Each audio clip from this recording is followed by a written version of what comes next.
உருவத்தை வச்சு எடை போடக்கூடாதுன்னு சொல்லுவாங்க. அந்த வகையில எறும்புகள் பத்தின வியக்க வைக்கும் தகவல்களை இந்த பதிவுல பார்க்கலாம். இந்த உலகத்துல சுமார் 13,000க்கும் மேற்பட்ட எறும்பு இனங்கள் இருக்குது. புல்லட் அண்ட் எனப்படும் எறும்பு தான் இந்த உலகத்திலேயே மிகவும் வழி தரக்கூடிய கொடுக்கை கொண்டுள்ளதா கூறப்படுது.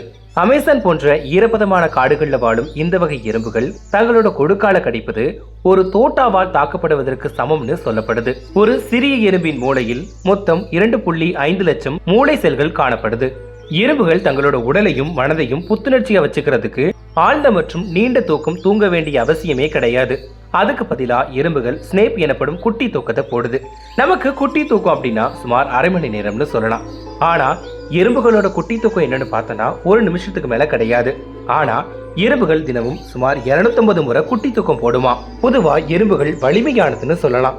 ஏன்னா எறும்புகள் அவற்றோட எடையிலிருந்து 20 மடங்கு அதிக எடையை சுமக்கும் திறன் கொண்டது. எறும்புகளுக்கு காதுகள் இல்ல, ஆனா எறும்புகளுக்கு ஒலி கேட்காதுன்னு அர்த்தம் கிடையாது. எறும்புகள் கேட்பதற்கு அதிர்வுகளை பயன்படுத்துது. பெரும்பாலான பூச்சிகளை போல எறும்புகளும் குளிர்காலத்தை விரும்பவே விரும்பாது.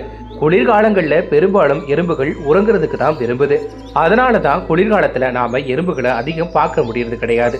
ஒவ்வொரு எறும்புக்கும் 2 வயிறுகள் இருக்குது. ஒன்னு உணவை சேமிச்சு வைக்கிறதுக்கும், மற்றொன்று மற்ற எறும்புகளுக்கு உணவு கொடுக்கறதுக்குன்னு சொல்றாங்க.